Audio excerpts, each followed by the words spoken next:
one of my interviews, right? I was talking to him. We were talking about Julius Randle, and I asked him, just point blank, what happened during that interview you had with him, where he was just you guys are going back and forth. And he talked to me. He told me like, listen, man, I was professional. I was good about it. Julius was getting mad though.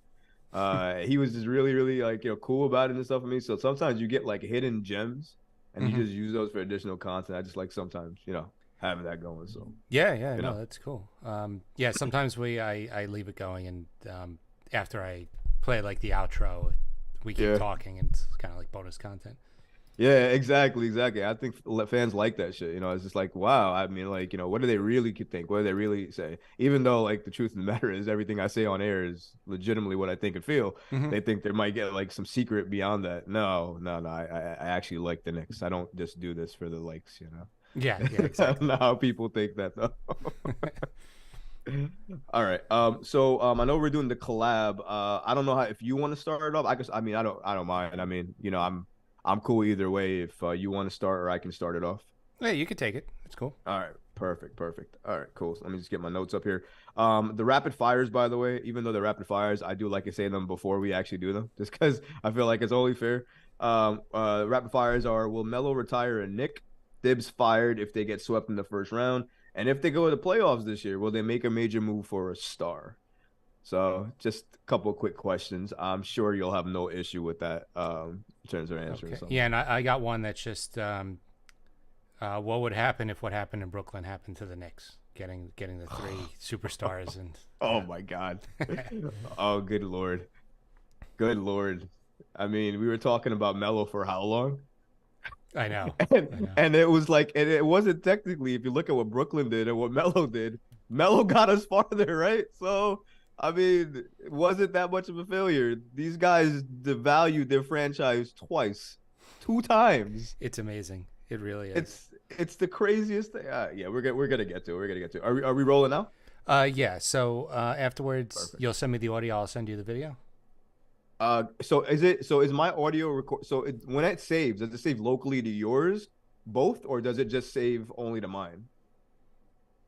Because when Zoom normally does it, when you save the file, normally the both of them, like the entire thing, saves to your local. Oh, okay. I Yeah. wasn't recording through Zoom, but that's a good idea. Oh yeah, definitely record through Zoom. Definitely record through Zoom because you're gonna get the quality and you're gonna get the audio. You definitely want to record through Zoom if you're not doing that. Okay. And it'll save to your local. And once it's saved to your local, you just send me that video, and I can convert it into anything, move it into anything, Recording rearrange in it. progress. Boom, there you go. And Cool. you guys get this is the premium one you have, right? Yeah. Yeah. Yeah, so you got unlimited time, so we could go forever, Yep. which is even better. And again, if you guys are not using it, you guys have to use it, man. I think it's the best going secret in terms of video recording. People think I don't know what software you're using. I used to use a lot of different softwares. I found nothing better than Zoom. Honest to Okay. God, in terms of the way it automatically produces and mixes things. When you listen to the playback, I'm sure you'll hear it as well too. So what I've been Um, doing is I just use OBS and okay, okay. So and you remastered the file completely before you push it then. no, it actually just it streams live on YouTube, and then the video just stays there. But what happens to the audio? Does the Oh, audio the get audio? No, I remastered? record separately on GarageBand. That's why. See, the other apps. So if you do Zoom, and again, it might be different with because StreamYard and all these other services do different things, right? But Zoom, I know you can go live on YouTube with now, if you have the Oh. premium account, I believe. So you might be able to do that and get the same thing, Hmm. but now you get the file stored natively, and that file has the video and audio, so it makes your editing almost seamless. I use Adobe Premiere Pro to edit my shit, and Hmm. it's almost seamless in regards to the audio mastering you can do. Okay. Very, very quick and efficient. So it just recommended tips for the pros. You know what I'm saying? You know what I'm saying? Yeah, All right. I like OBS because I can put the logo on the screen, and Yep. I have the chat Yep. room in the corner too. So like, Yeah, yeah, yeah. I guess that is true. Yeah, the chat is good with that. Yep. because That's a good I point. use Restream, so I have like Twitch, YouTube, and sometimes Discord all going, and Oh so my God. No wonder you do it that way. You have to do yeah, it. You kind it's of have to do it that way. so Restream aggregates all the chats and puts it in one chat on the screen. So Oh wow, I didn't know that. That's cool. yeah, Look at that. You learn something. See, folks, you learn something new tips every single day. It's tips from the master over here. 10 years. All right. 15, We're gonna get into it. Oh my, was it again? 13, 13. 13. I usually say 10 plus. I got to get it right. He corrected me. Yeah, It's our 13. comedy podcast just passed the 15-year anniversary. This is, guys, this is talent, bro. This is talent. I don't care what talent, bro. That's all I got to say. All right. So we're going to start the show. This is going to Yep. bonus content. I can't wait for this. This is going to be awesome. All right. So, 3, 2, 1. What's going on, everybody, and welcome to another episode of the Knicks Recap, your source for all New York Knicks-related content. I'm your host, Troy, and don't forget to hit that notification bell so you stay updated with all of our latest episodes. So I know this might be a little weird because you normally like to see me on the screen, but today I got a guest with me, and he is 13 years in to this New York Knicks podcast. If you don't know, I'm with my main man, Jay, from the New York Knicks podcast. And I say again, one of the longest running podcasts out there today. Jay, what's going on, my man? Happy to join you. Happy for some real basketball. And it's go time. It's go time, man. It is go time. I've been too hyped. All right. I have a little too much time on my hands. So I've been making some graphics. Now, listen, you may love them. You may hate them. I want basketball back. You've been doing a great job with those, by the way. I appreciate you, Jay. Thank you so much, man. Listen, it's hard work, but you know what? I love the interaction and the fans that, comment on it because that helps me get through the times where basketball is not in my life. Mm-hmm. And the All-Star game made me want basketball even more because that shit show was not only non-competitive, but goddamn near unwatchable. I don't know what they got to do to make it competitive again, but if they don't do anything, Jay, I'm worried for what this is going to be because it might kind of be, it's going up there in terms of like one of the worst things to watch for like an all-star type of thing. Like I don't even look forward to it as much anymore. I haven't watched the actual All-Star game in years. I watched the 3-point contest, the dunk contest. I'm almost out on. Right. And they're starting to make the 3-point contest cheesy with starry balls and like, I don't know. It's too gimmicky now. So well, the thing is, the 3-point contest took over what the dunk contest was, right? Because if you remember, even in the 90s, dunking was the thing, right? Yeah. Now you get to the Steph Curry age, shooting is the thing. Mm-hmm. So what's featured more now? The 3-point contest. And more people want to join that. And to be honest, it's less embarrassing because it's easier to say, oh, I had an off night shooting versus I can't even make a dunk in front of my face. Yeah, so nobody's talking about Randall's 13 points in the 3-point shooting contest. Everyone's talking about Sims with his elbow dunks. Or they're talking about Kevin Huerta from the Kings, who had a worse performance. I think he had 8. Yeah, right. That's like one of the worst. That might be the worst I've ever seen in the 3-point contest. I felt in a way so good though, because it wasn't Julius. So exactly. I was very happy about the fact that I could say it wasn't Julius. Everyone instantly forgot about Julius. So thank you, Kevin. For a fact, had he had the worst record, they would have made a mockery all over Knicks Twitter. It would have been the number one thing you saw when you logged in that morning. Absolutely. That's what they do. Yep. But listen, man, like you said, I'm very happy to talk ball again. Knicks are playing very, very soon against the Wizards, which I can't wait for that game. So we're going to talk about that, obviously, today. A lot of good content to cover, really, because nobody's really been talking about basketball, been talking about other things. So it's good to actually have a space to talk about this and be a little bit more refreshing, especially with somebody who's been in the game for so long, has seen basically every single era. Not really good, kind of good, back to really bad, and now, closing in on a playoff run that nobody saw coming. Yeah. So really, that's kind of where we are right now, and that's where I want to kind of start it off with, Jay. We really never, like, at least for me, and I remember talking to you guys, you and Mark, the beginning before the season started. We all didn't peg them as a playoff team. We saw them as a firmly placed play-in team. And now I know we have 22 games left and anything can happen, but I don't know about you, but I see them, firmly a playoff team now. I see their outlook maybe ceiling 5th seed, but that's kind of where it is for me. What about you with this Knicks team? Where do you see them now? And have they surprised you for where they are, from what we saw them or we thought we were going to see them in the beginning of the season to where they are now? Yeah, they have surprised me. Beginning of the season, I was thinking they're about 500. They're going to finish probably 9th or 10th. Yeah, maybe win the play-in tournament and they get rocked in the first round. Now it's like, considering Mitch had such a long injury, and not only did they ride that out, he's probably coming back this week. They're winning games without him, and it can only get better with him on the court. I mean, he's such a huge upgrade over Sims that you got to think this is going You're to. gonna anger those Sims fans because they want to see him play more. They Yeah, do. we saw him play enough, but that's fine. Hart has fit in so seamlessly. He looks like he's been on the team for 5 years. So now you got Hart, and then you're adding Mitch back. Definite playoff team. Right. They caught Miami. You got to think Brooklyn's probably going to fade a little bit. Yeah. So 4-5 playoffs or 3-6 is I would think almost guaranteed at this point. Right. I think I'm right there with you. I think they have the East has gotten weaker given the moves, right? I think we've all seen that. It was pretty stacked. I'm not saying it's not as stacked now, but it's a little weaker. Obviously, Brooklyn, one of the mega teams, has gone completely down. I'm not saying they don't have a chance to continue still being in the playoffs. I mean, they have a good shot with the games they've won already. And then you think about the games that they still need to play. The schedule is a little bit tough coming up, but I don't know what Mikal Bridges can do for that team. If he keeps putting up 45 points like that, maybe they got a shot to, make some noise. I don't know. But what I can say is I agree. I think the Knicks are going to be the playoff team. The thing is, who do you want to see in that first round? I know we had a question from Nickinator on Twitter who basically asked us the same thing in regards to when the Knicks make the playoffs. And I'm going to say when now, fans, because for me, it's a firm belief that they're going to make it. Yeah. When they make the playoffs, who are they going to face in the first round? I don't want to see Philly. I don't want to see Boston. And I don't want to see Milwaukee. So it really gives you whoever's going to take that 60, whether Brooklyn keeps it or, I believe we're going to be past Brooklyn. So I think we're going to be in the 5th seed. Brooklyn's going to fall. And I think Brooklyn's going to have the 6th. I don't know if the Hawks make a run for it or who's going to try to take that last spot. But I think that for the Knicks to do this right and get a shot to make out of the first round to go to the second round, they got to play the Cavs. I don't see a better fit and matchup than the Cavaliers right now. And how poetic would it be for Jalen Brunson and Donovan Mitchell to see each other again on different teams in a different conference in the same scenario?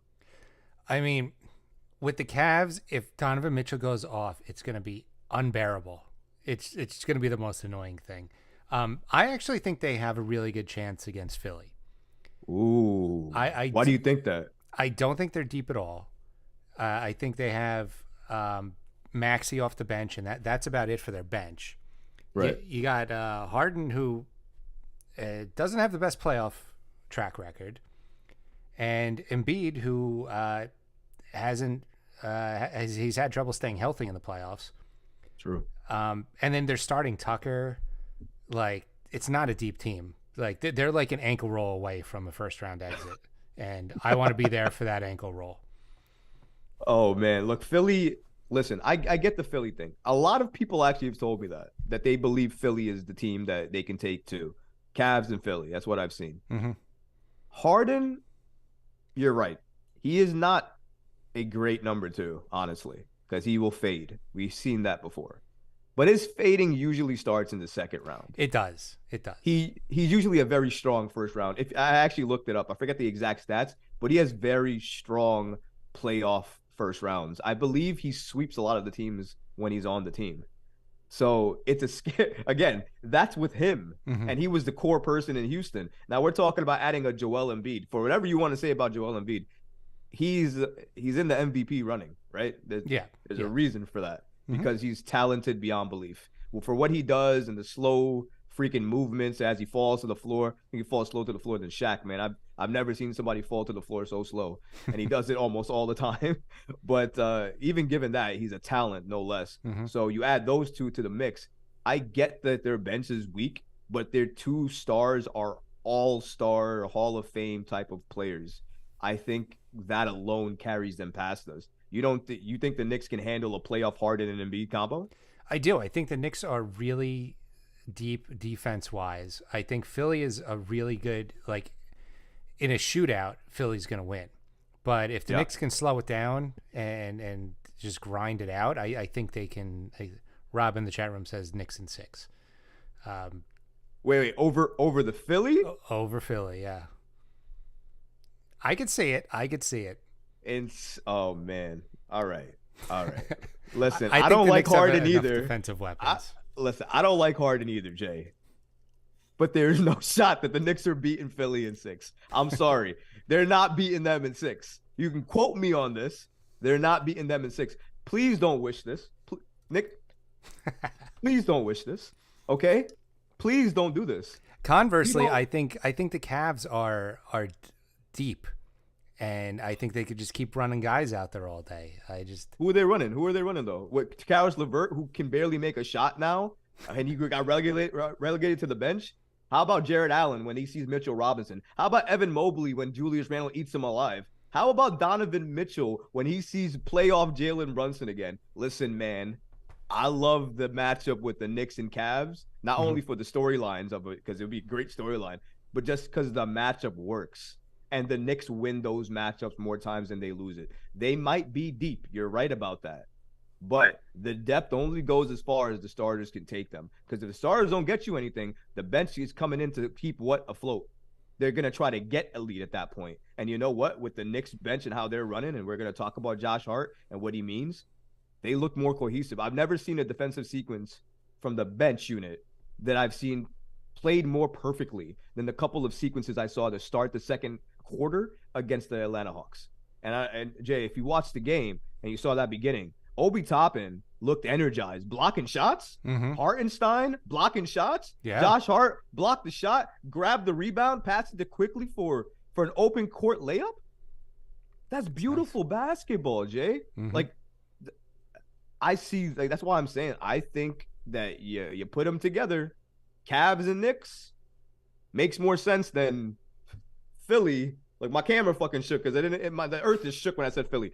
Philly and friggin' Knicks. I'm sorry, I don't see that matchup favorable for us. I see us personally losing that. Not because I want the Knicks to lose. Obviously, it's a matchup that doesn't get favored. 2 all-stars.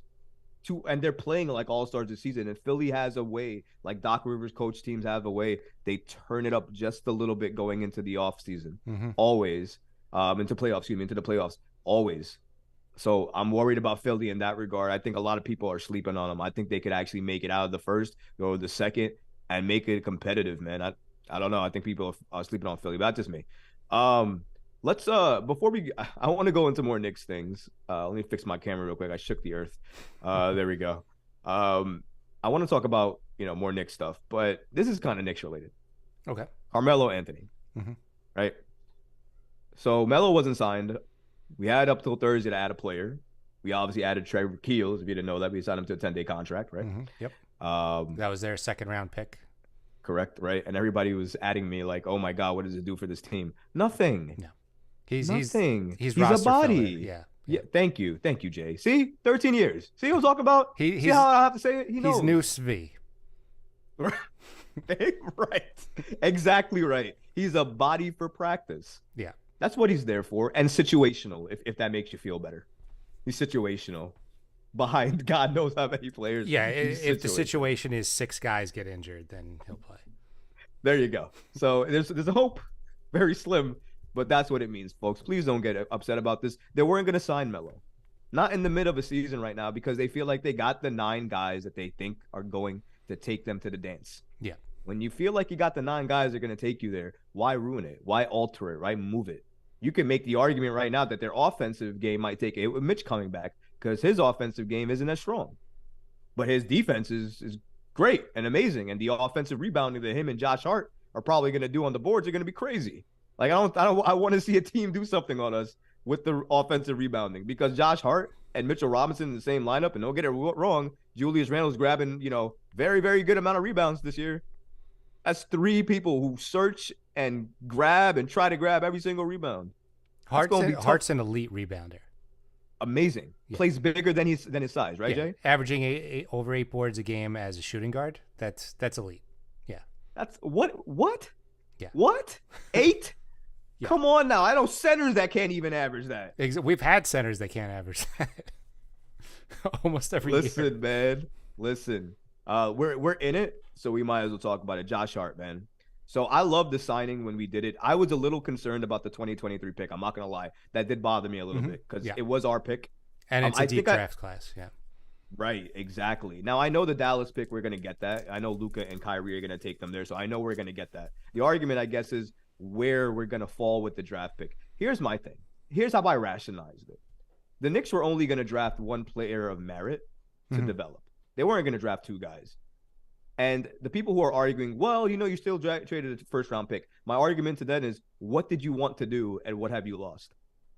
Right. Because everything you want to do, you still can do. You haven't lost the ability to do that. You still want those sweetener picks? We have them. You can add them to the unprotected first round picks you're going to need to give up if you want that star. Mm-hmm. So you still have the ability to do that. So I thought if you're looking at it from that regard, and that's how probably the Knicks saw it, they didn't lose anything. They still have a pick in 2023 like they wanted. They're only going to draft one player there like they wanted. They got a bunch of, I think they have 2 second round picks in this loaded 2023 draft. So again, they get more talent there, and they might use that to move up in the first round again. Who knows? I mean, who knows what they can do with those picks? They can package it with a player and move in. There's so many options that they have. So I didn't mind the pick after I thought about it like that. And what can you hate about Josh Hart now? We're undefeated also, when he's playing. If Hart keeps playing like this and the Knicks keep gelling like this, Yeah. that pick they traded away is going to be like the 23rd, 24th pick in the draft. So You seeing them skyrocketing up the ladder? That you see them going maybe the fourth? If you're saying that. I feel like the West is just beating each other up so bad that you can move up. I don't think there's no, like, other than Denver, nobody who's going to have like a really good record in the West. Grizzlies are somebody to watch as well too. I think Memphis is playing well with Defensive Player of the Year, Jaren Jackson Jr. Mm-hmm. I'd give them again. They're young though, so that's why they're counted out because of their age, and nobody thinks Ja Morant could lead a team to a championship. At least not right now. There's been a lot of hate about him in regards to his age and his game and what he can do. But I think the Grizzlies are ready to make some noise. I think they were a Jaren Jackson Jr. away from making noise, and now they have arguably the best defensive player in the league on their team paired with Ja Morant. Oh, yeah. No, I'm not saying Memphis isn't a really good team. I'm saying the Knicks are on pace for like 48 wins, and that's going to be pretty high in comparison to the rest of the league. So that means that pick is just going to look that much worse. So I wonder what 48 wins gets us in the East, where that lands us. I would say that probably lands us at fifth or fourth. Yeah, if we're around there. Fifth with an outside chance of fourth. Maybe Cleveland or Philly gets an injury, and they go on a little bit of a losing streak. And you never know. I mean, Cleveland could turn it around the other way. Mm-hmm. So we don't know what's going to happen about that. I don't have this as one of the note things here, Jay. So I apologize, but I got to ask. Because we're talking about Josh Hart. We're talking about what he means. Yeah. And his value to the team and what we've seen over the past few games, where it looks like the team is responding in such a positive way to him. What's going on with RJ Barrett? Here we go. I didn't write it down because obviously sometimes you don't like to talk about these things. I don't like to talk about it too much, but I feel like at some point we have to address it. I've addressed it at length on my show. And obviously with the collab here, I think it's good for your audience to kind of hear it as well too. RJ Barrett, we're paying him. He's going to get his contract this summer. He hasn't gotten it yet, right? Yep. He's going to get it. Once he gets that contract. Well, no, he has his contract. Well, I'm talking about it doesn't start till. Okay, yeah. The ink is dry though. He's getting paid. yeah, absolutely. He's gonna get paid. So once he's in that contract, right? Which again, of course, we already know he's in it. But once he's in that contract, he'll be one of the highest paid Knicks on the roster. Yeah. And you can make the argument that at this present time, he is one of the worst performing Knicks on the roster. Not only in his efficiency, but also his defense. They both have taken a hit this season. Yeah. And he seems to settle more for the open three, which he's missed. He can't hit. Can't even hit iron. No. If you saw the Atlanta game, he missed 2 open threes, couldn't hit iron. Yeah. Doesn't utilize his strength, which is his best part of his game. RJ Barrett's been a mess. Somebody has to say it. I'll say it. I don't mind. I don't hate the kid. I don't want to trade the kid. But at the same time, he's 22 years old. We understand that. But he's going through a really rough stretch. And I feel like a lot of people are trying to give him a little bit of, and try to take him in. Like, oh, he's a young man. Don't worry about it. He'll get it. RJ Barrett always does this. I don't want RJ Barrett to always do this. Well, I don't want him to do that. The season's 75% over at this point. So, like, this is more than like he starts slow. The season's closer to done. His defense is taking a step back. His shooting is bad and inefficient. He looks really good when he drives, but like you said, he settles for threes all the time. There was a stretch where he was driving every play for a few games, and his efficiency was up. He was looking really good, and then he just went away from that. And I know he's only 22, but it's his fourth year.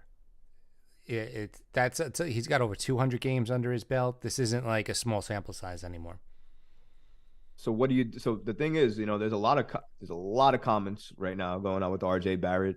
Obviously a lot of people are looking back saying, "Wow, what if you made the deal for Donovan? What if you made the deal for Donovan?" Mm-hmm. Obviously you could say woulda, coulda, shoulda. I don't like to look back at that stuff right now, but RJ Barrett needs to. He's really the key piece here because if he turns it on, that fourth seed is there. The Knicks ceiling is that so much higher if RJ gets it together. It changes the whole thing.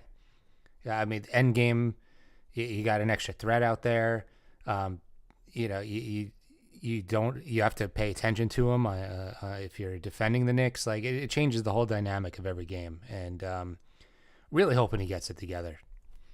He needs to because that's the key for me. RJ Barrett is the key that will keep this Knicks team competitive, and he does have a tendency to turn it on during All-Star. After All-Star break, we've seen that. Yeah. But I don't want to keep saying that. At this point, I can't. There's no defense for RJ Barrett at this point. We can talk about excuses. I've made excuses for the kid. Mm-hmm. But there's no defending this play anymore. Like you said, Jay, we're about 75% of the way gone. Yeah. What is there left to say? Yeah. He's taking a step back. If he plays at an all-star level, the Knicks have 3 all-stars, and that's like, that's at least second round, maybe conference finals. Like, I don't know. He's the difference right there. I mean, I love Hart, but I don't expect his really great shooting start to last like that the rest of the season. We're going to need some other offensive weapons out there eventually.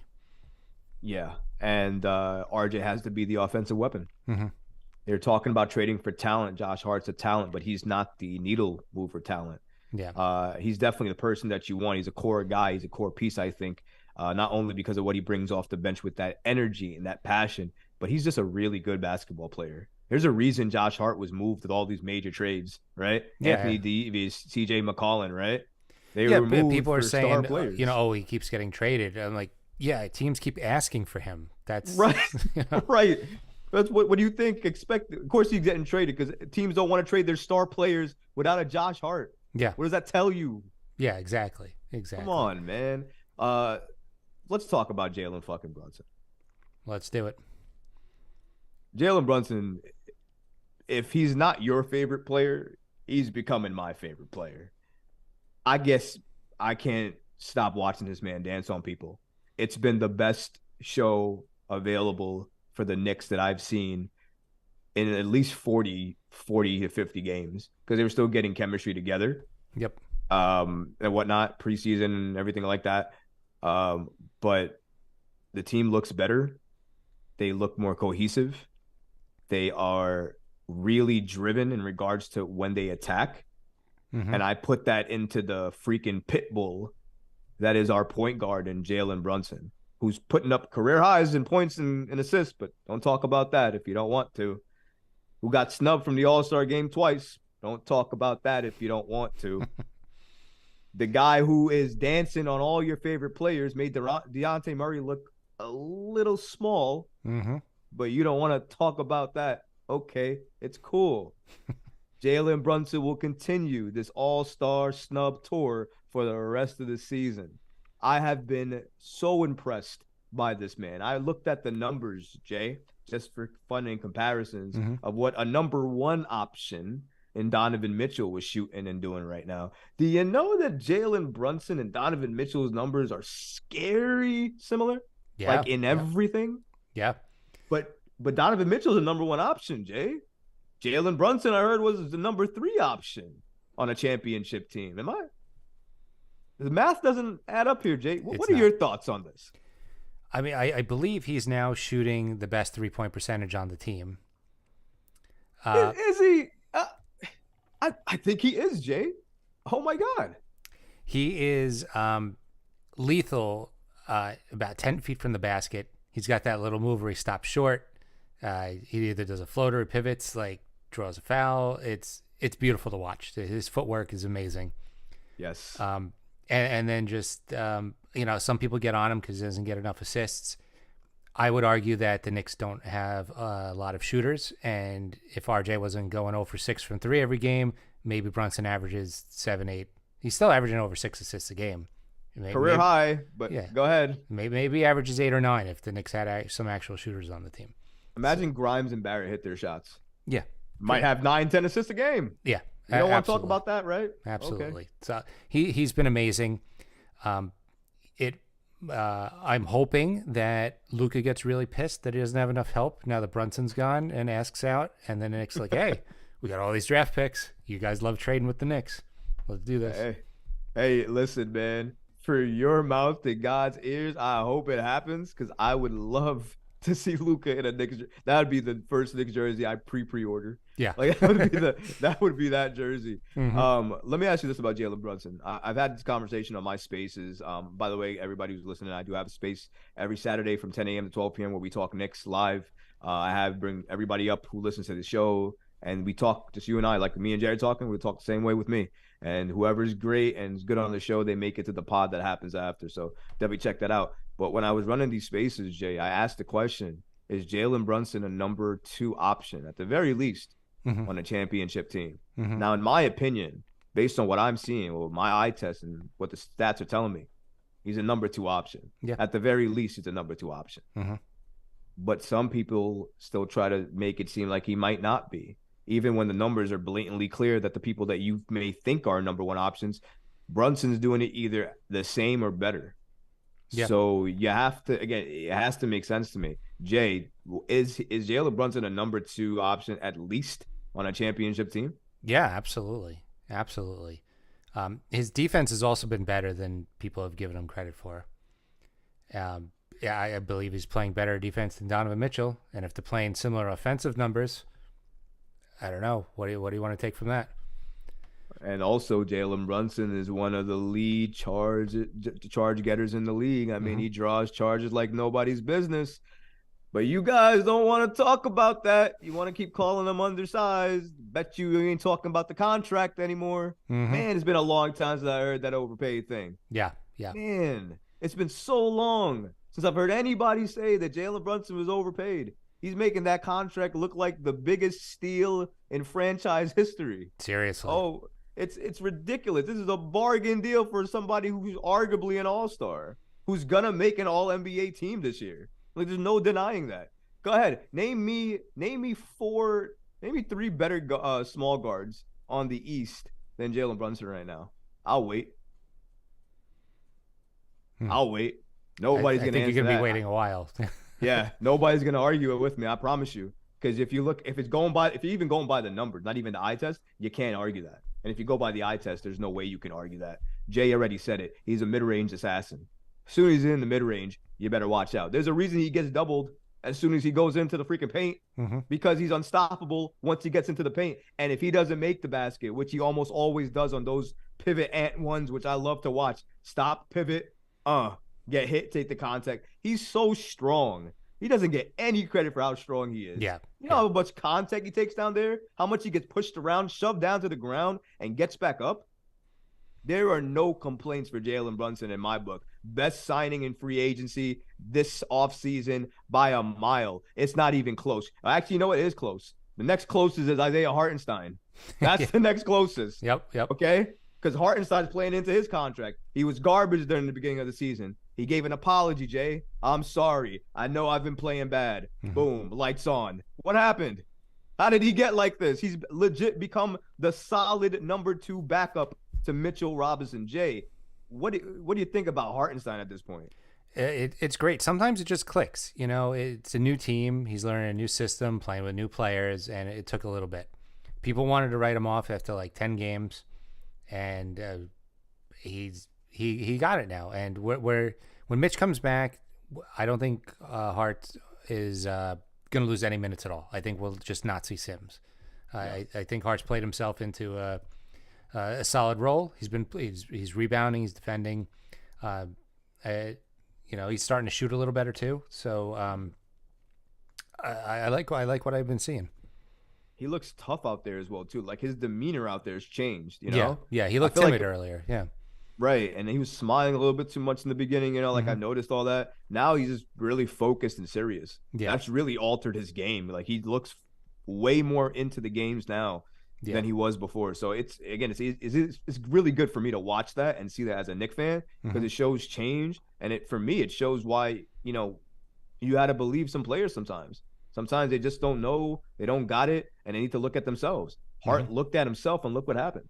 Yeah, yeah, Sometimes it's about you, man. Sometimes if you admit that, sometimes your game gets better. Julius Randle probably had to do the same thing. He's having the best, season of his career. yeah, yeah. It's And like we said earlier, having another threat on the court, Brunson and Randall get doubled more than they get doubled on every single play.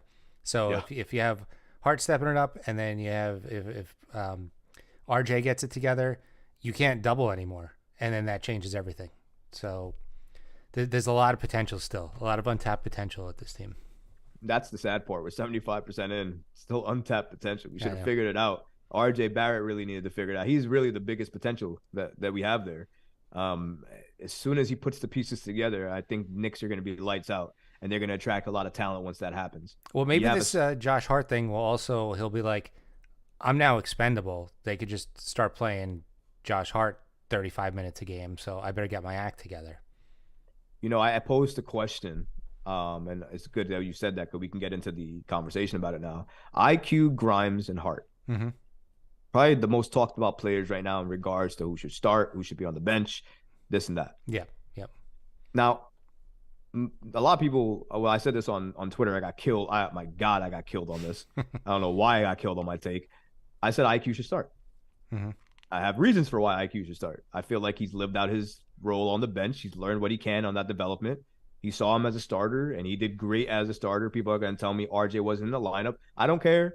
Still did good as a starter. And you know what? I trust him to knock down those open shots more than I trust anybody else who Jalen Brunson passes it to. I'll Mm-hmm. tell you that right now if he's on the floor. So that should tell you something right there. He's way more efficient when it comes to that. Now, people are going to tell me, well, then you sacrifice your bench. Okay. Now, what did we watch Quentin Grimes do in the Rising Star game? Okay. Mm-hmm. So we know he has way more game than he ever gets to show with the starting unit. And we know that when you're on a starting unit, your touches and your play is going to get limited. Although I feel like with his game, he has a way bigger bag than we can ever see with him playing with the starters. He Agreed. goes Yeah. on the bench, he'll get the IQ treatment where he'll get to run and lead that team, be the centerpiece that squad is a go-to person for. Like he's going to be the go-to guy for that squad when they're running it. Or it's Mm-hmm. going to be him and Barrett when they, do the 9-man rotation and switch a player out, right? Yep. They're going to have those two threats on the floor. And he'll have a way bigger bag. He'll be able to play within that potential. You keep him with the starters, yeah, you'll get good defense, and maybe you'll get somebody who can knock a three down. But he has such a good game. He's such a high IQ player. His assists are great. He's such an underrated playmaker. Mm-hmm. I don't understand why people couldn't see the switch. And it's like quickly, you're not losing defense. Quickly's one of the better defending guards in the league. You're not losing defense there. So I saw some metric. It was, I think, Raptor or whatever. He was like number one in yeah, the entire NBA. Like his I'm defense just is off the charts. Yeah. right, and he's took it to another level this season too. You gotta admit that. And by the way, he's gonna get paid, right? Yeah. So you're gonna pay him what 100 because he's probably gonna command 100 million at least because Mm-hmm. he's gonna get vied by other teams that are gonna want him. Yeah. $100 million is probably what he's gonna command. Are you gonna tell me you're gonna pay him 100 million and sit him on the bench? Yeah.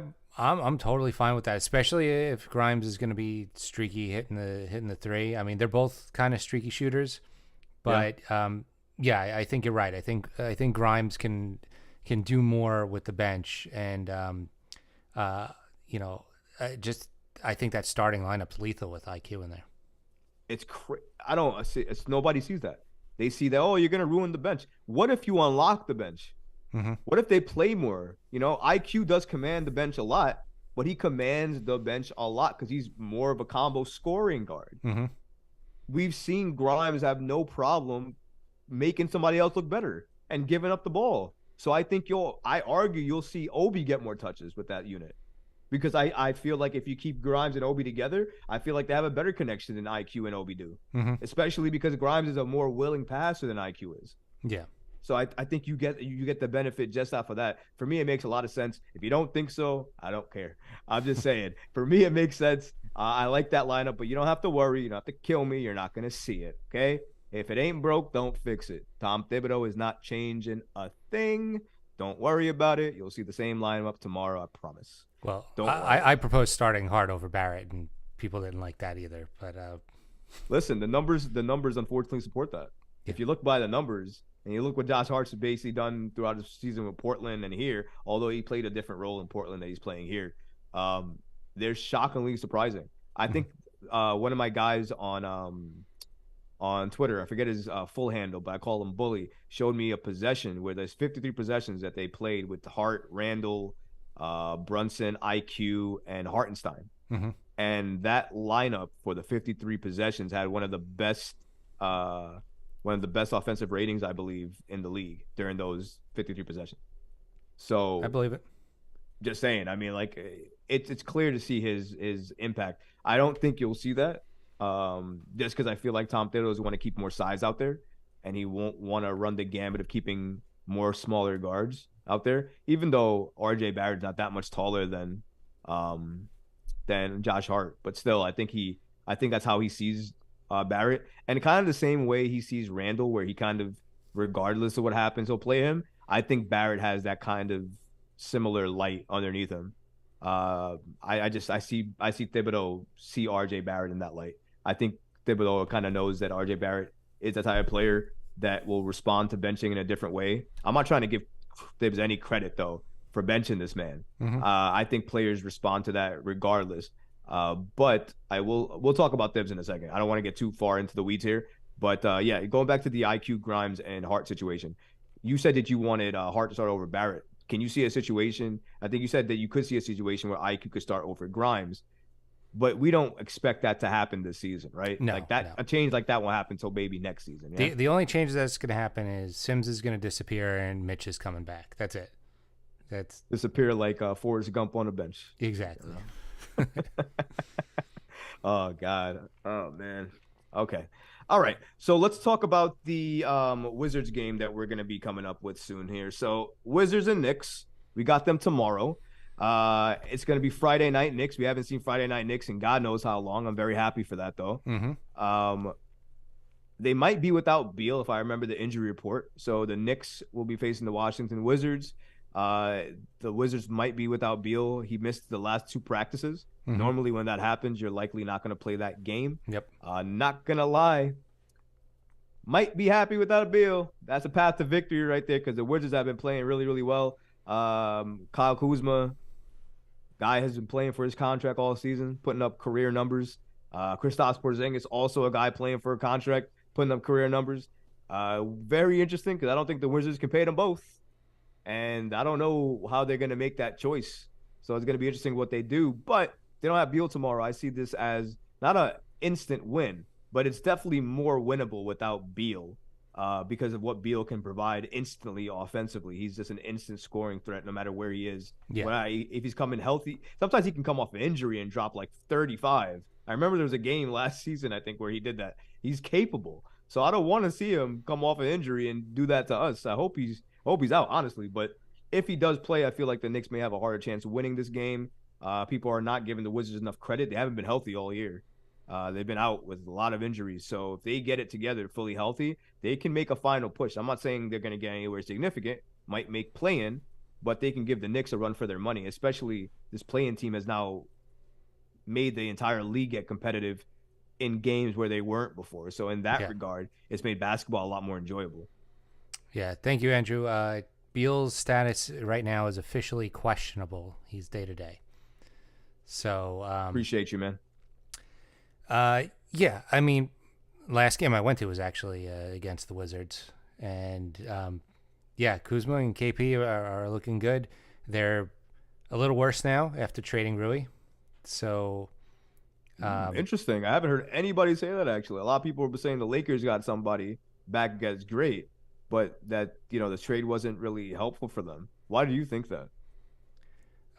Why do I think the Wizards are worse? Yeah. I I think Rui's a decent player. And who'd they get back? Like, I'm trying to think who they got back for that trade. I don't follow so many other trades besides the Knicks.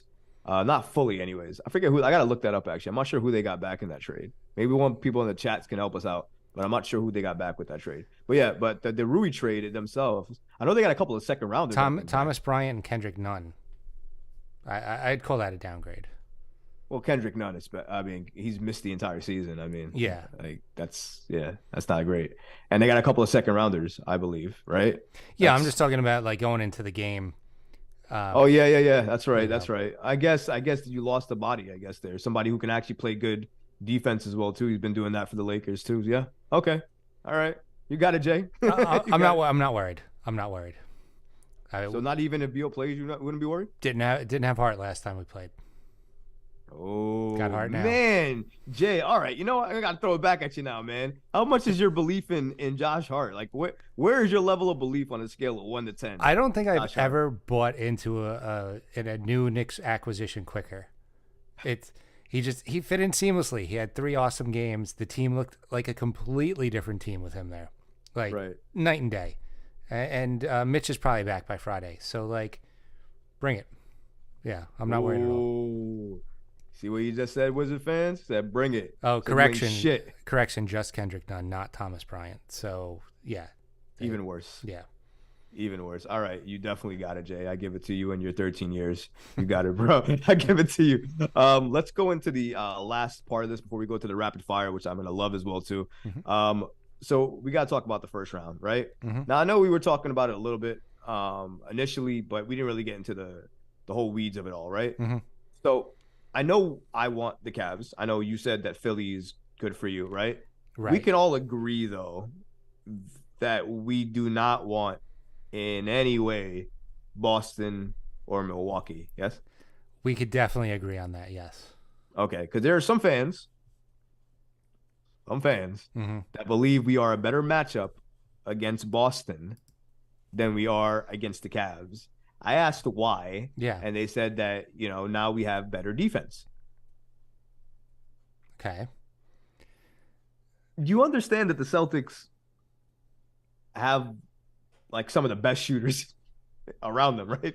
Their bench has Derek White, Malcolm Brogdon, and Hauser. This kid Hauser who dropped I forget how many threes on us the last time we played them in the Garden. They can shoot, and the Knicks leave the corners open. That's how they play defense. Are you out of your freaking mind? They made the Jay. finals last year and got better. That's not a team I want to play. No, that is not a team I want to play. Yeah, Jay, I don't know. The other one is Milwaukee because of Middleton. So Middleton obviously has been out for an injury. When he came back, he hasn't looked right. I think that's a fair point. I mean, he hasn't really looked right. He's been putting up some numbers, but they don't look the same as they did before. I don't know the severity of the injury. I don't know if he's like rehabbing it still, which is possible. I mean, because he may want to just play. But I don't think Milwaukee would have done that with his injury. I think they would have brought him along slow before he started. Yeah. So I don't think that's a feasible argument. I think he has, unfortunately, like most players do from injury, it's going to take a little bit of a road ahead before they can kind of get it all back. I don't know with the Bucks right now, but obviously that's Middleton. You take the rest of the Bucks with Holiday and Giannis, that's enough for almost any team to get bounced. So, Yeah. and I think, what have they won? Have they lost like since December? Well, they're like a 13, 14 game winning streak, right? Something like that. Yeah, I mean, Middleton is obviously really good, but they're crazy deep even without Middleton. I mean, Yeah. you still got Crowder, Ingles, and Portis coming off the bench, so like, it's a really good team. And, Right, they're deep as hell, and they have championship aspirations. And God forbid Middleton does figure it out. I mean, call that sewn up for the East. I think if that happens, I think they're better than Boston, honestly, because they're deeper than Boston now. I think the only So I reason think- they lost last year was because of Middleton's injury. Right, absolutely. I give it to that too. 12-game winning streak. Thank you, stats guy. 12 freaking games, and Middleton's barely playing like he should. Can Yeah. y'all imagine? I don't want that smoke. I hope to God we don't see them at all, because I don't think there's a way we can beat Giannis and them. It's impossible. They outmatch us in every way, not only Yeah. with talent but with the abilities that they have as well too. Their bench is crazy. Yeah. It's not even any joke. Their It's whole nuts. bench is a bunch of shooters, so it's really It's tough matchup. scary. Yeah. Yeah, it's scary. I'm not there's I'm not even entertaining that. I'm not even going to talk about it. I'm done. I'm done with that. Mm-hmm. Just make sure we all realize that the Knicks are going to play the Wizards. I hope the Knicks do beat the Wizards. They have the best opportunity to. Beal's not there. I don't have the highest faith like Jay does that it's easy, or like not easy, but at least winnable in that regard with Beal and them playing. I love Hart, but I need to see consistency for more than I got to see at least 10 games with Hart to kind of make my assessment and my judgment. Mm-hmm. But clearly right now it's working. And we're undefeated with them, right? 3-0. That's something. That's something to say. So let's go to rapid fire, Jay. I know we got to get out of here. And I want to make sure that, we get the fans what they wanted. They always love this rapid fire. I can't wait to go through it with you. Are you ready, bro? I am ready. Let's do it. All right. So Knicks going to the second round, yes or no? Depends on the matchup. You got to give me a yes or no. Okay. So I'm gonna say they finish 5th. Yes, second round. Perfect. Let's go. All right. Will Melo retire a Knick? No. Will Tom Thibodeau be fired if they get swept in the first round? No. If they go to the playoffs this year, but they don't make it past the second round, will they make a move for a major star? Yes. I think that's Tibbs's master plan. Yep. I think that's what all those picks are sitting there for. That's why I Bleacher Report wrote the stupidest article saying that the Knicks messed up because they didn't get rid of Fournier and Rose. Why do you think they're there? Those contracts make a trade easier. They're going to be throw-ins to match salaries because some players are making 40, 50 million a year now, and the Knicks don't have anybody making in the ballpark of that. So you got to throw in a $17 million Fournier. So let's ask this then. Let's say we said second round, right? Yeah. We think they're going to make the playoffs, right? So Yeah. they just make the playoffs. Mm-hmm. Take it to 6 games and lose in the first. Mm-hmm. Same question. Do they add a star this offseason? I think that's the plan either way. Same. Even I if do they too. make the conference finals, I think the plan is to get an all-star. Another all-star. Right. And I think they're waiting for that next disgruntled star to emerge, or find somebody for greener pastures here. I don't know if they're waiting for Donovan's contract in 2 years. They could be doing that too. Listen, man, I don't know. But here's the thing that I want people to understand. The Leon Rose thing, right? And I've been one of his biggest critics. Same. What I can say, though, is that he's been offered deals where he could have moved first-round picks, RJ, and all these things, right? But he had a line in the sand moment. Yeah. And stuck to it, regardless of this thing happening or not happening, or this player not being included, or whatever the case may be. He's done this a few times. If you want to believe the reports with Bagley, he's talked about the Zach Levine interest. They called. They made an offer. But the Knicks only made an offer to a certain extent, which I'm so happy about. I was frozen in fear for about 3 hours when those Levine rumors were swirling around, man. Would not have been good. No, listen, I think we're all out with Levine, especially if it's going to be RJ. Just because I think the age and injuries for me is always a thing. And you know how Knicks fans are. If you've been a fan like me and Jay for years, injuries, trading for a player with injuries brings back some very toxic memories that I don't want to think about. So, yeah, you have to be healthy. And if we have a healthy young dog who barely missed a game, yeah, he's struggling right now. But if he can turn it on like we know he can, and he can finish out the season well and finish in the playoffs well, I think people won't even care about 75%. As scary as that sounds, it's really about how you finish versus how you start, even though we have a little bit of remaining. RJ still has a chance to change Knick fans' mind, but if he finishes out this season barely doing anything or looking just as weak, he'll be criticized not only for the entire offseason, but they'll have even a bigger microscope on this kid, Jay, as soon as he starts the season. Let's be honest. He's the one who's getting traded if they trade for a star. They're not trading Brunson or Randall. RJ. You think Obi's going to be part of that deal as well? I see them both potentially, depending how big the star. If anybody wants him. Damn.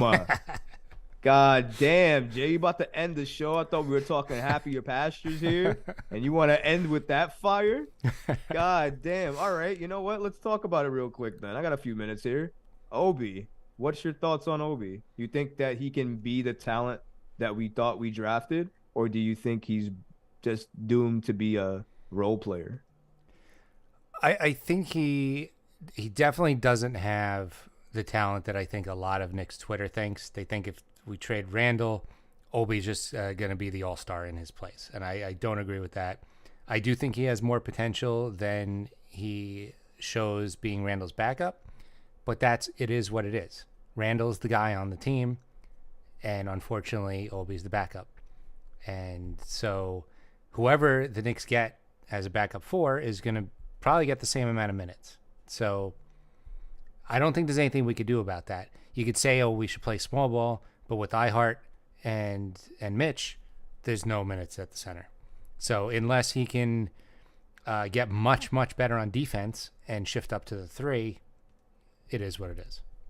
And even if he gets better with defense at the 3, I mean, you have to be able to shoot when you're at the 3 consistently. Yeah. I argue he doesn't even have that. I've been a little critical of Obi, of also the coaching staff. It's both.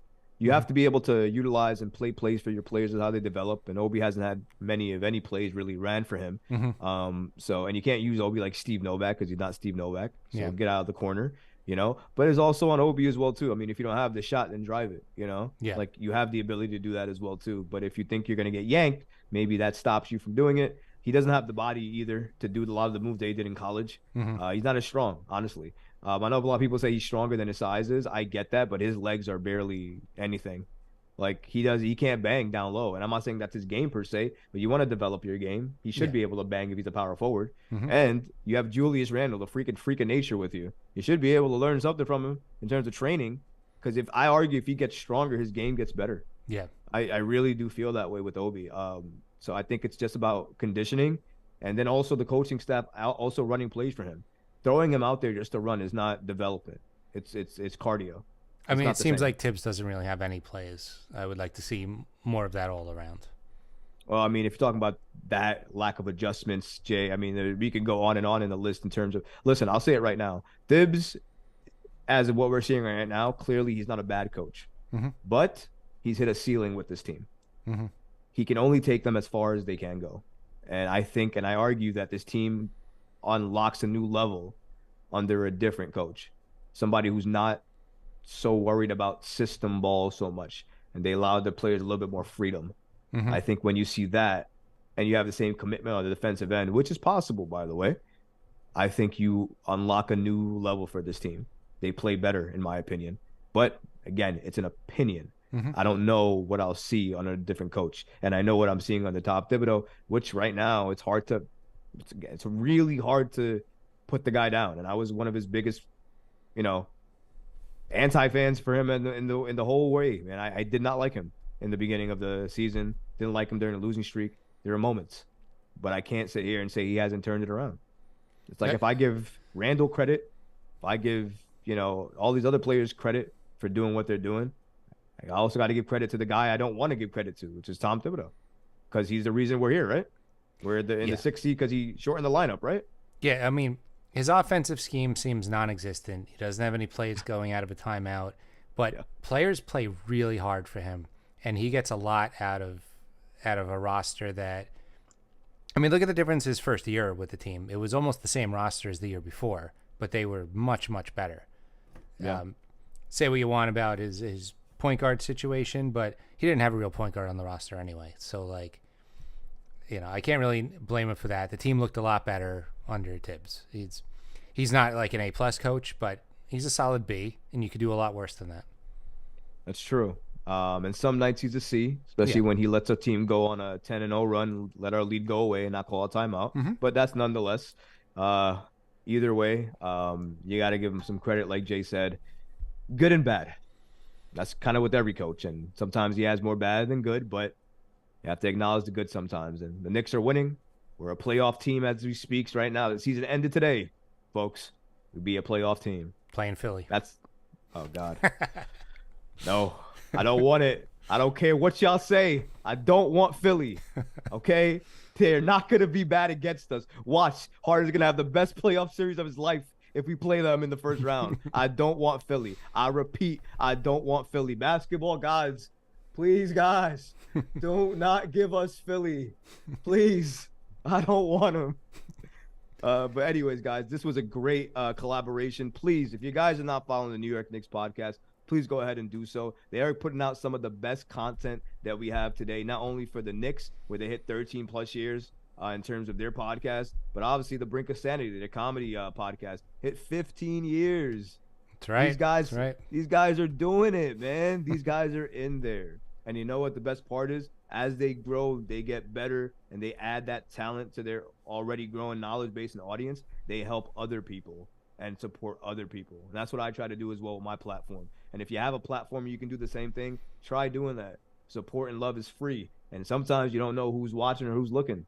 So do your best to do that. It doesn't cost you a thing anyways. So give them a follow. Give myself a follow if you're not doing that. And always share and like content. And I promise you we do the same thing too. But until next time, Knicks fans, thank you so much, Jay, for joining us on this show. Really appreciate you. And yeah, man, I can't wait to do it again with hopefully you and Mark. Where is Mark? Where did he run off to? Mark's on one of his like 10 vacations a year. That guy travels a lot, man. Damn, man. I know. He's got Mark, if you're listening, bro, can you please take me on one of the? I haven't took a vacation in like 3 years, man. know, right? I need a vacation too, please, Mark. Hopefully next time when we at the show, we have you both up here because it's always a great time when all three of us can convene together. Yeah, but, absolutely. Yeah, Nick, we got 2 questions if you have a minute. Oh yeah, go ahead. Okay, absolutely. Let's do it. Greg writes, imagine what happened to Brooklyn happened to the Knicks. Kyrie, Harden, Durant signed with us and then left us hanging. Can we say that we won the free agency by not signing them? Imagine us being the laughing stock again if that happened to our team. You want to take this, Jay, or should I set fire to the room? You let me know. Burn it down. All right, guys. This Nets team, this New Jersey Nets team, all right? I'm not calling them Brooklyn no more. These New Jersey Nets rebuilt their franchise once and saw it all crumble down. And that was on the back of old, definitely couldn't contribute any more veterans. I'm sorry. Love KG to death. He passed his prime at that point. Then they actually built a playoff team and leveraged that team to get KD and Kyrie, 2 players that the Knicks were supposed to get. Mm-hmm. And those 2 said, you know what? You thought they were going to burn it down? Watch this. Hold my beer. Set gasoline to the whole place. And then Kyrie said, I'm out. Flick. Burned. And they're like, all right. It's not that bad. It's not that bad. Don't worry about it. We're calling the fire trucks. And then a bomb explodes. KD goes out. There ain't no more Brooklyn. I'm sorry. When you break your franchise twice in less than a decade, it's an error, not an era. Mm-hmm. They have broken it. They need to go back to Jersey and rethink this. Let Barclay become the music central of New York, okay? We don't need another stadium. We don't need another team. We were good before. We're good now. If this happened to the Knicks, guys, we were talking about the Melo trade yesterday. Yep. Yesterday. Yeah. What do you think would have happened? They would have slaughtered us on media. They would have made 2 stories an hour about how this franchise had been put back 30 to 50 years.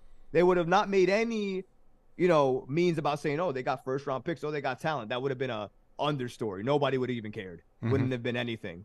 Yep. And we would have been talking about this in spaces, on Twitter, everywhere for probably another 10 to 15 years. I feel like the chatter is almost quieted down already, which is absolutely insane. They need to be made fun of way more. I created 2 graphics, man. I took the little girl out of the photo that's smiling at the fire, and I put Kyrie Irving and KD there, okay? Because that's how I feel what they did to Brooklyn. They ran out, left it to burn. But why are we not talking about it? Why?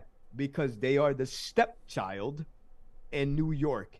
And just like they had to push free tickets when all 3 of their best players were in the playoffs. That was amazing. It's because nobody gives a fuck about Brooklyn.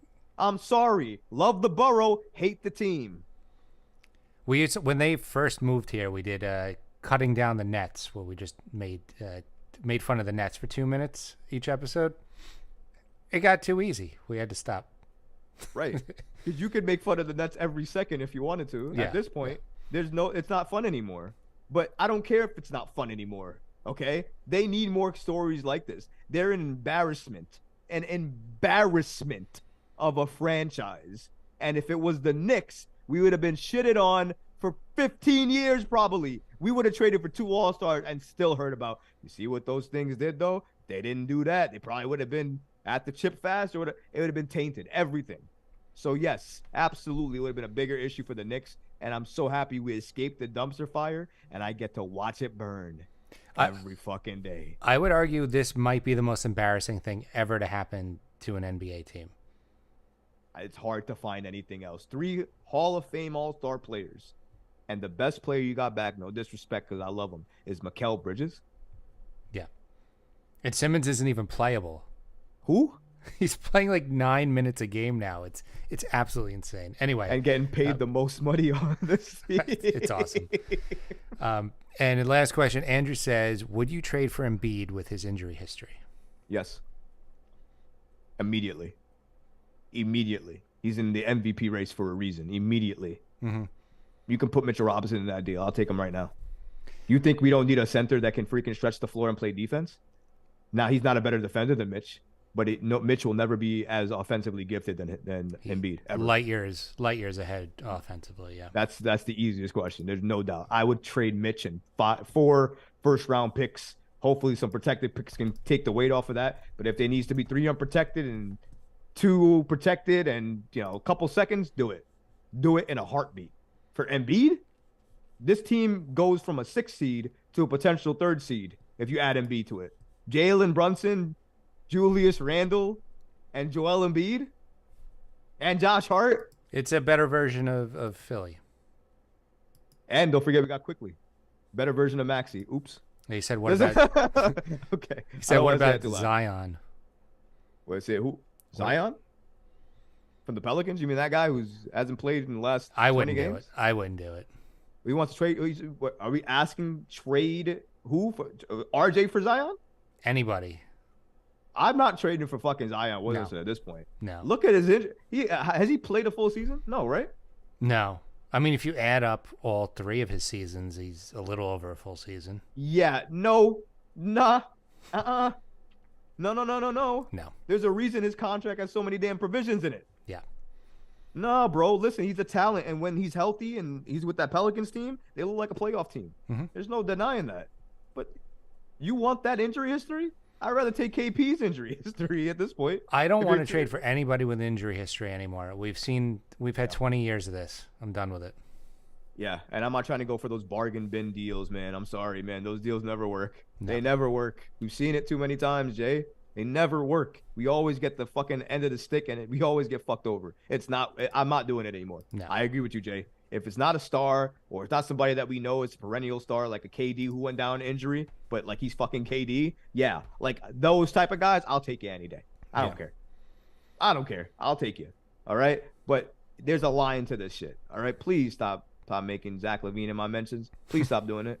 I don't want Zach LaVine. I don't care if he's balling out right now. The next injury to Zach LaVine is his career. Okay, the next injury Zach LaVine has, if it's to his knees, his career is over. He won't be the same player anymore. He'll have to adjust it with shooting. Yep. If you think Zach LaVine can shoot it like Kobe Bryant, good luck to you. Okay? Not going to happen, but good luck to you. Anyways, that's going to do it for me. Jay, you have any more questions from the squad over there? Nope, that's it. The Knicks recap on Twitter. Keep those awesome graphics going. Love them. I appreciate you. I definitely got some heat coming. I had Jericho Sims one out where he's asked Forrest Gump, which I love because that's exactly where he's headed. Just tagged to the bench like Forrest Gump.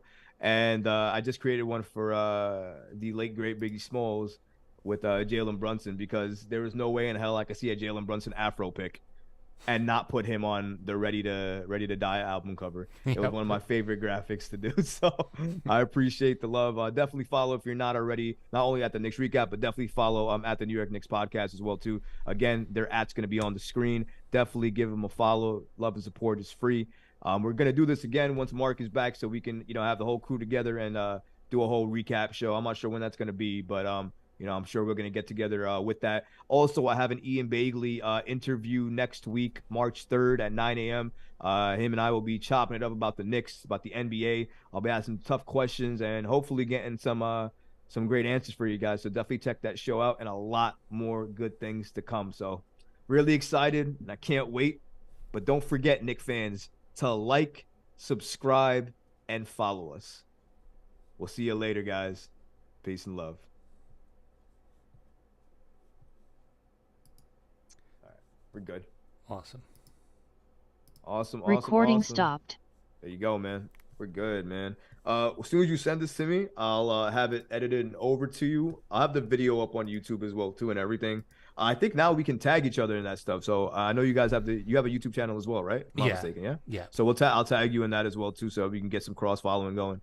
And cool. Yeah, man, I'm happy. I thought it was a great show. I love your Obi take, man. I'm gonna put that Obi take as one of the clips for the show. Awesome. That's gonna be great. I can't wait. Give Mark my regards if you can. All right. All right. It was a lot of fun, man. I agree, man. Take care, and I'll wait for that file, brother. Yeah, I'll send it over right now.